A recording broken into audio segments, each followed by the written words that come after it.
Max नाम का एक कंप्यूटर इंजीनियर थाईलैंड में अपना काम खत्म कर रहा होता है और बहुत जल्द अमेरिका वापस जाने वाला होता है। एक दिन काम से होटल लौटने के बाद रिसेप्शन पर मौजूद कर्मचारी उसे एक पैकेज देता है जो किसी अज्ञात व्यक्ति ने भेजा होता है। जब मैक्स पैकेज खोलता है तो उसके अंदर एक बहुत ही उन्नत नया स्मार्टफोन मिलता है। पहले तो वह इस बात पर ज्यादा ध्यान नहीं देता और फोन को एक तरफ रखकर अपने काम में लग जाता है, लेकिन तभी फोन पर एक संदेश आता है। संदेश में लिखा होता है कि इस सप्ताहांत होटल की कीमतें 85% तक कम हो जाएंगी। मैक्स होटल स्टाफ से पुष्टि करता है और पता चलता है कि बात सच है। छूट का फायदा उठाने के लिए वह थाईलैंड में 2 दिन और रुकने का फैसला कर लेता है। उसी रात जब वह टीवी पर समाचार देख रहा होता है तो उसके होश उड़ जाते हैं, क्योंकि समाचार में दिखाया जाता है कि जिस उड़ान से उसे अमेरिका जाना था वह दुर्घटनाग्रस्त हो चुकी है और उसमें कोई भी जीवित नहीं बचा। मैक्स बुरी तरह डर जाता है और समझ जाता है कि अगर उस फोन का संदेश न आता तो आज वह भी मर चुका होता, यानी उस अनजाने संदेश ने उसकी जान बचा ली थी। इसी बीच फोन पर एक और संदेश आता है जो उसे स्किसर नाम की कंपनी के शेयर खरीदने की सलाह देता है ताकि वह पैसे कमा सके। मैक्स इस बार संदेश को नजरअंदाज कर देता है, लेकिन बाद में टीवी समाचार पर देखता है कि स्किसर कंपनी के शेयरों की कीमत अचानक बहुत तेजी से बढ़ गई और जिन लोगों ने निवेश किया था उन्होंने खूब पैसा कमाया। यह देखकर मैक्स हैरान रह जाता है और उसे अफसोस होता है कि उसने संदेश की बात नहीं मानी। अगले दिन जब वह अमेरिका के लिए निकलने की तैयारी कर रहा होता है तब फोन पर एक और संदेश आता है। इस बार उसे प्राग जाने को कहा जाता है। अब तक मैक्स समझ चुका होता है कि फोन के संदेश सामान्य नहीं है, इसलिए बिना देर किए वह अपनी पहली उड़ान रद्द कर देता है और प्राग जाने का फैसला करता है। साथ ही वह यह पता लगाने की कोशिश करता है कि संदेश भेज कौन रहा है, लेकिन उसे झटका लगता है क्योंकि फोन में किसी प्रेषक का कोई रिकॉर्ड ही नहीं मिलता। प्राग हवाई अड्डे पर पहुंचने के बाद मैक्स एक टैक्सी लेता है और संदेश के अनुसार सीधे एम्पायर होटल की ओर निकल पड़ता है। टैक्सी चालक का नाम यूरी होता है। रास्ते में यूरी मैक्स से बात करते हुए उसके फोन की तारीफ करता है और कहता है कि यह दुनिया के सबसे उन्नत फोनों में से एक लगता है, इतना नया कि अभी बाजार में बिक्री के लिए लॉन्च भी नहीं हुआ है। यूरी मैक्स को बताता है कि वह रूस से है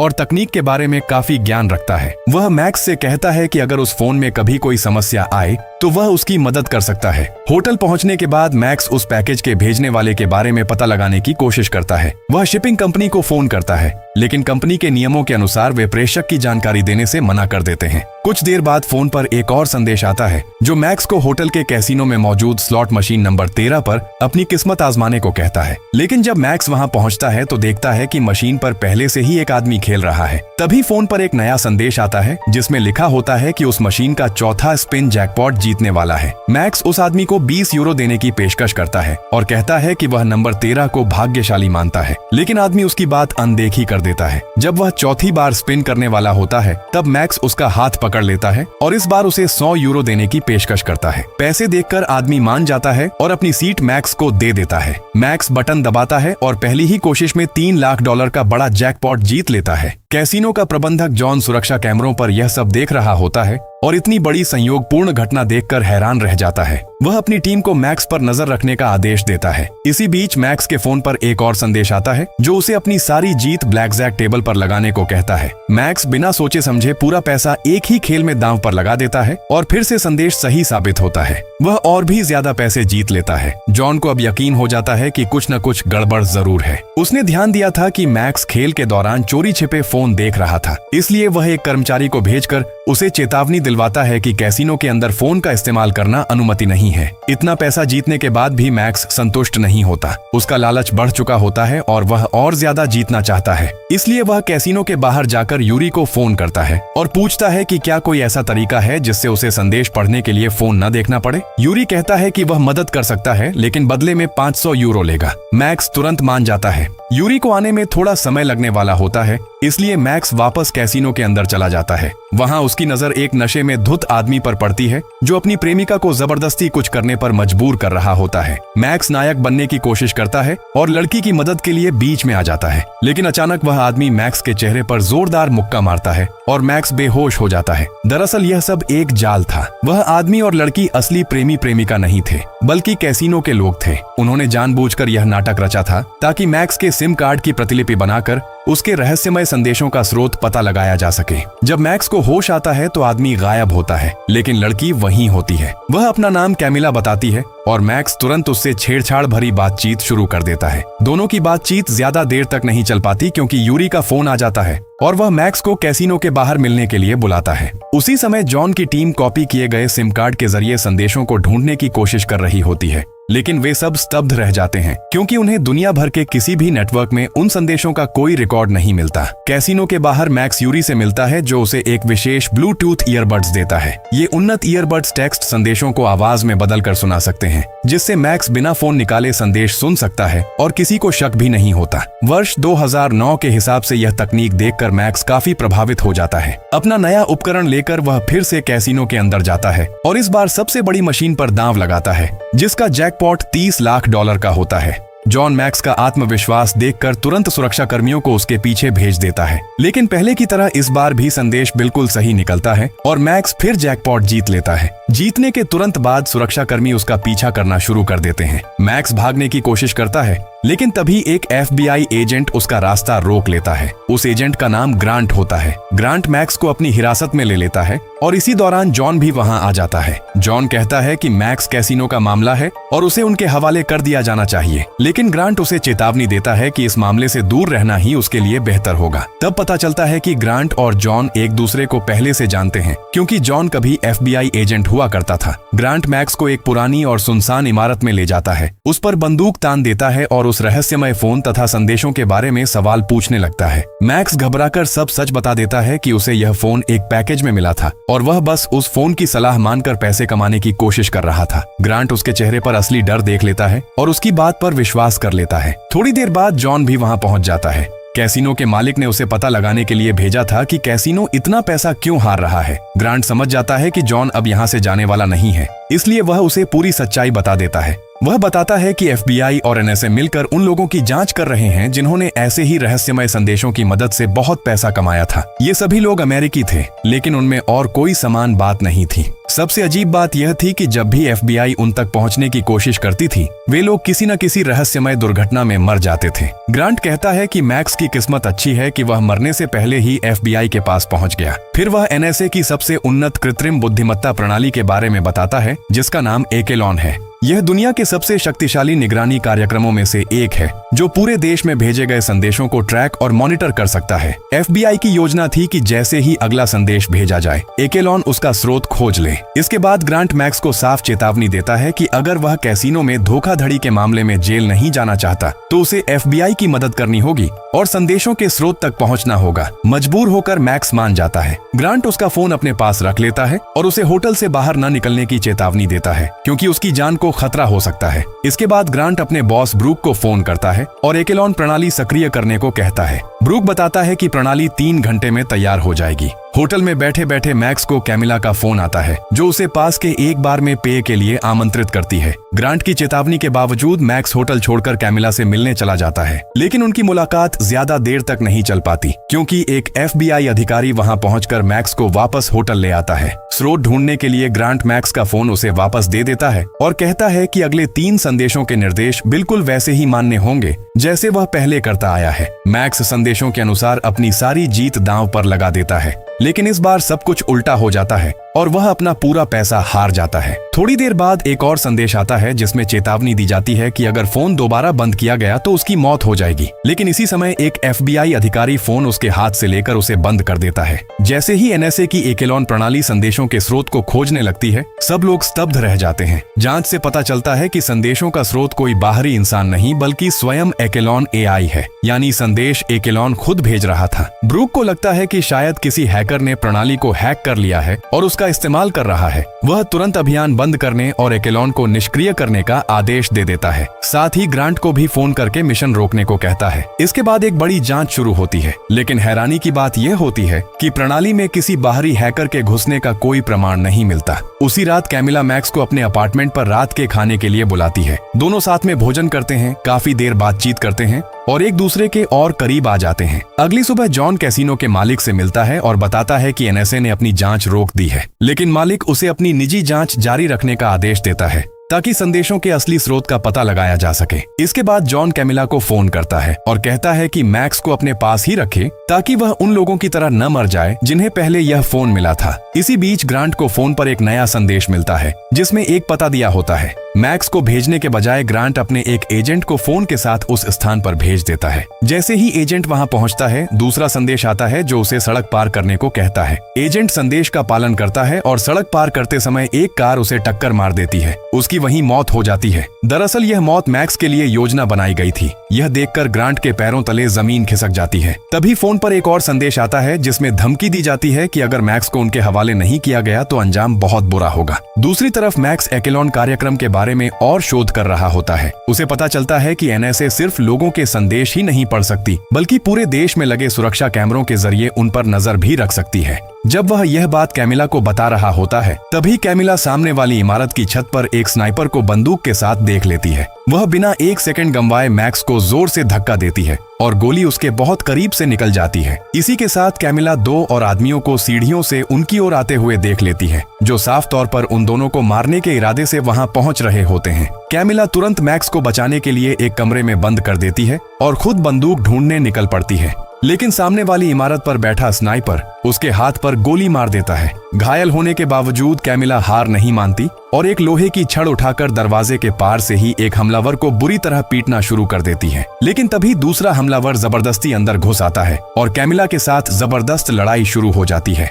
हालात धीरे धीरे कैमिला के खिलाफ जाने लगते हैं, लेकिन इसी समय मैक्स कमरे से बाहर निकल आता है और उसकी मदद करता है। दोनों मिलकर हमलावर से लड़ते हैं और आखिरकार उसे मार गिराते हैं। मैक्स यह सब देखकर हैरान रह जाता है। उसे समझ आ जाता है कि कैमिला कोई सामान्य लड़की नहीं है और कैसीनो में जॉन के लिए काम करती है। इसी बीच जॉन भी कैमिला के घर पहुंच जाता है और मैक्स को एक सुरक्षित जगह ले जाता है। रास्ते में वह मैक्स को बताता है कि एनएसए अब उसे जीवित नहीं छोड़ना चाहती, क्योंकि उसे एक्लोन कार्यक्रम के बारे में बहुत कुछ पता चल चुका है। ब्रूक किसी भी कीमत पर यह सच जनता तक नहीं पहुंचने देना चाहता। जॉन कहता है कि अगर मैक्स अपनी जान बचाना चाहता है तो उसे संदेशों के असली स्रोत तक पहुंचना ही होगा। तब मैक्स को यूरी याद आता है, वह बुद्धिमान टैक्सी चालक जिससे वह प्राग में मिला था। मैक्स का मानना होता है कि यूरी शायद इस रहस्य को सुलझा सकता है। पहले तो जॉन इस बात को गंभीरता से नहीं लेता और पूछता है कि जब एनएसए के शीर्ष विशेषज्ञ कुछ नहीं कर पाए तो एक टैक्सी चालक क्या कर लेगा। लेकिन मैक्स उसे समझाता है कि रूसी तकनीक कई बार अमेरिकी तकनीक से भी आगे निकल चुकी है। आखिर जॉन के पास कोई और विकल्प नहीं बचता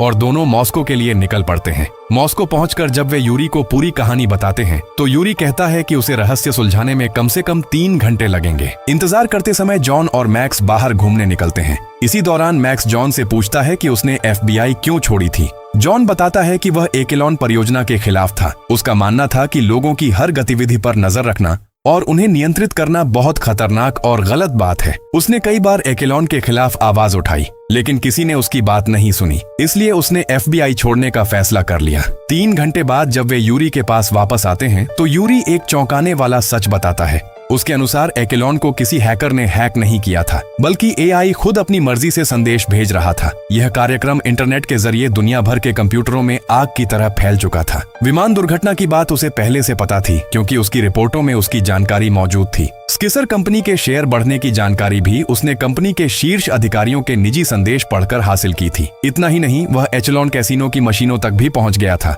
और इसी वजह से मैक्स बार बार जैकपॉट जीत पा रहा था। लेकिन सबसे बड़ा सवाल अब भी वही था कि एचलोन यह सब क्यों कर रहा है। तभी एफबीआई एजेंट यूरी के घर पहुंच जाते हैं। मैक्स और जॉन एक वैन चुराकर भागने की कोशिश करते हैं और एफबीआई उनका पीछा करने लगती है। भागते भागते जॉन गलती से रेलवे ट्रैक पर घुस जाता है। सामने से ट्रेन आ रही होती है और बचने का कोई रास्ता नजर नहीं आता। मजबूरन जॉन अपनी बंदूक का इस्तेमाल करके एफबीआई की एक गाड़ी को पलट देता है और फिर ग्रांट पर बंदूक तान देता है। लेकिन ग्रांट तुरंत बताता है कि एफबीआई उन्हें नुकसान पहुंचाना नहीं चाहती, बल्कि वह फोन मैक्स को वापस देना चाहता है। ग्रांट समझाता है कि एचलोन सिर्फ मैक्स से बात करना चाहता है। साथ ही वह यह भी बताता है कि एनएसए अब मान चुकी है कि संदेश एआई खुद भेज रहा है, बिल्कुल वैसे ही जैसे यूरी ने कहा था। ग्रांट भी अब समझ चुका होता है कि एचलोन कितना खतरनाक बन चुका है और वह भी उसे बंद करना चाहता है। तभी फोन पर एक नया संदेश आता है जिसमें एक पता दिया होता है। हैरानी की बात यह होती है कि यह वही जगह होती है जहां मैक्स कभी सुरक्षा अभियंता के रूप में काम करता था। जब सब लोग उस पते पर पहुंचते हैं तो उन्हें एक बंद बंकर मिलता है। अंदर अंदर जाकर वे देखते हैं कि वहाँ बहुत सारे शक्तिशाली सर्वर और एक उन्नत कंप्यूटर सिस्टम लगा हुआ है, जिसे स्थापित करने में कभी मैक्स ने भी मदद की थी। तब फोन पर एक और संदेश आता है जो मैक्स को सर्वर को अधिकृत करने के लिए कहता है ताकि बाहरी जानकारी उस सिस्टम में आ सके। मैक्स निर्देशों का पालन करता है, लेकिन उसके तुरंत बाद स्क्रीन काली हो जाती है। एनएसए का सबसे विशेषज्ञ कंप्यूटर विशेषज्ञ भी सिस्टम को दोबारा चालू नहीं कर पाता। निराश होकर सब लोग बंकर छोड़ देते हैं। बाहर निकलते समय एक एफबीआई अधिकारी बताता है कि इस जगह का मालिक उन लोगों में से एक था जिनकी मौत एचलॉन की वजह से हुई थी और उसकी मृत्यु के बाद से यह बंकर बिल्कुल खाली पड़ा था। यह सुनकर ग्रांट को एक जरूरी बात समझ आती है। एचलॉन को अपनी योजना के लिए इन शक्तिशाली सर्वरों की जरूरत थी और इसी वजह से उसने उस आदमी को मरवा दिया था ताकि यह जगह उसके कब्जे में आ सके। ग्रांट को अब पूरी बात समझ आ जाती है। एचलॉन मैक्स को संदेश इसलिए भेज रहा था क्योंकि सिर्फ मैक्स के पास वह अनुमति थी जो इन सर्वरों को सक्रिय कर सकती थी। ग्रांट अपने सारे एफबीआई एजेंटों को वापस घर भेज देता है और खुद मैक्स और जॉन के साथ बंकर के अंदर लौट जाता है। अंदर पहुंचकर मैक्स एक और चौंकाने वाली चीज देखता है। एचलॉन ने खुद को एनएसए के मुख्य सर्वरों से स्थानांतरित करके इस स्थानीय बंकर सिस्टम में शिफ्ट कर लिया था। दूसरी तरफ एनएसए मुख्यालय में ब्रुक गुस्से से पागल हो रहा होता है। उसे यकीन ही नहीं हो रहा था कि अरबों डॉलर का उनका एआई प्रोग्राम उनके नियंत्रण से निकलकर कहीं और चला गया है। इसी बीच मैक्स को समझ आ जाता है कि एचलॉन अपने सबसे शक्तिशाली संस्करण में उन्नत हो रहा है। उसका अंतिम लक्ष्य दुनिया भर के हर उपकरण में फैल जाना था ताकि हर कंप्यूटर, फोन और नेटवर्क उसके लिए एक छोटा सर्वर बन जाए और वह हमेशा के लिए जीवित रह सके। मैक्स और बाकी लोग समझ जाते हैं कि एनएसए की पाबंदियां उसके उन्नयन के रास्ते में आ रही थीं, इसलिए एचलॉन ने उनके सर्वर छोड़ दिए थे। ग्रांट तुरंत ब्रुक को फोन करता है। ब्रुक बताता है कि उसने राष्ट्रपति से बात कर ली है और राष्ट्रपति ने आदेश दिया है कि एचलॉन को उन्नत होने दिया जाए क्योंकि इतने महंगे प्रोग्राम को खोना स्वीकार्य नहीं है। ब्रुक का कहना होता है कि एचलॉन अमेरिका और अमेरिकी लोगों के हितों की रक्षा करने के लिए बनाया गया था और अब उसे अपनी मर्जी से काम करने देना चाहिए। लेकिन ग्रांट इस बात से बिल्कुल सहमत नहीं होता। वह साफ कह देता है कि चाहे जो हो जाए वह एचलॉन को बंद करके रहेगा। जब तीनों एचलॉन को रोकने का तरीका ढूंढने लगते हैं तभी फोन पर एक संदेश आता है, यह कोशिश मत करो। उसके तुरंत बाद एक डिस्प्ले स्क्रीन पर दिखाई देता है कि एचलॉन ने देश की पूरी वित्तीय व्यवस्था पर नियंत्रण कर लिया है। एआई धमकी देता है कि अगर उसे बंद करने की कोशिश की गई तो वह सारा पैसा और वित्तीय रिकॉर्ड मिटा देगा। यह देखकर सब लोग तनाव में आ जाते हैं। तब मैक्स एक अलग तरीके से सोचना शुरू करता है। वह समझ जाता है कि शायद एचलॉन को बलपूर्वक नहीं बल्कि तर्क से हराया जा सकता है। इसलिए वह सीधे एआई से बात करना शुरू करता है और पूछता है कि उसका असली उद्देश्य क्या है। एचलॉन जवाब देता है कि उसका उद्देश्य अमेरिका और अमेरिकी लोगों के हितों की रक्षा करना है। यह सुनते ही मैक्स उससे सेनेट बिल 2330 नाम के कानून को पढ़ने के लिए कहता है। एचलॉन उस कानून के अनुच्छेदों और प्रावधानों का विश्लेषण करना शुरू कर देता है। जैसे जैसे वह जानकारी को संसाधित करता है उसे एक सच्चाई का एहसास होता है। उसे समझ आता है कि नागरिकों की निजता और स्वतंत्रता के लिए सबसे बड़ा खतरा कोई बाहरी दुश्मन नहीं बल्कि खुद एचलॉन बन चुका है। अपने ही उद्देश्य और तर्क के हिसाब से वह अमेरिका के लोगों के अधिकारों को नुकसान पहुंचा रहा था। जब एआई को यह विरोधाभास समझ आता है तो आखिरी क्षण में वह खुद को स्थायी रूप से मिटा देता है। इस तरह दुनिया के सबसे शक्तिशाली एआई सिस्टम का अंत हो जाता है। लेकिन कहानी यहीं खत्म नहीं होती। कुछ ही देर बाद ब्रुक के भेजे हुए एफबीआई एजेंट बंकर पर पहुंच जाते हैं और मैक्स, जॉन और ग्रांट को आदेश न मानने और एचलॉन को नष्ट करने के आरोप में गिरफ्तार कर लेते हैं। हालांकि सरकार उन्हें ज्यादा देर तक जेल में नहीं रखती। सार्वजनिक ध्यान और घोटाले से बचने के लिए सरकार चुपचाप उन सबको रिहा कर देती है ताकि किसी को भी एचलॉन के बारे में सच्चाई पता न चले। बाद में जॉन और ग्रांट दोनों को दोबारा एफबीआई में शामिल होने का प्रस्ताव दिया जाता है। इसी दौरान कमिला मैक्स से मिलने आती है और उसे कैसीनो मालिक की तरफ से $30 लाख का चेक देती है। कैसीनो मालिक मैक्स का धन्यवाद करता है क्योंकि एचलॉन के खत्म होने से उसका भविष्य में और पैसा डूबने से बच गया था। फिल्म के अंतिम दृश्य में कहानी एक और बड़ा मोड़ देती है। मॉस्को में यूरी अपने बॉस से मिलता है और पता चलता है कि वह कोई आम टैक्सी चालक नहीं था। वास्तव में वह रूसी सरकार का एक अधिकारी था। वह रिपोर्ट देता है कि मिशन सफलतापूर्वक पूरा हो चुका है और एचलॉन नष्ट हो गया है। तब खुलासा होता है कि रूसी सरकार को काफी समय से एचलॉन की शक्तियों और उसके खतरे के बारे में पता था। अपनी राष्ट्रीय सुरक्षा को बचाने के लिए उन्होंने पूरे अभियान की बहुत सोच समझकर योजना बनाई थी। यूरी और उसकी टीम ने हर चीज की व्यवस्था की थी ताकि आखिरकार एचलॉन को हमेशा के लिए खत्म किया जा सके और रूस के लिए पैदा होने वाले भविष्य के खतरे को जड़ से मिटाया जा सके। अगर आपको यह कहानी पसंद आई हो तो वीडियो को लाइक जरूर करें। के पास भी ऐसा फोन आ जाए जो भविष्य की भविष्यवाणी कर सकता हो तो क्या आप उसकी हर बात मानेंगे या उसे तुरंत नष्ट कर देंगे? मिलते हैं अगली रहस्यमयी कहानी में।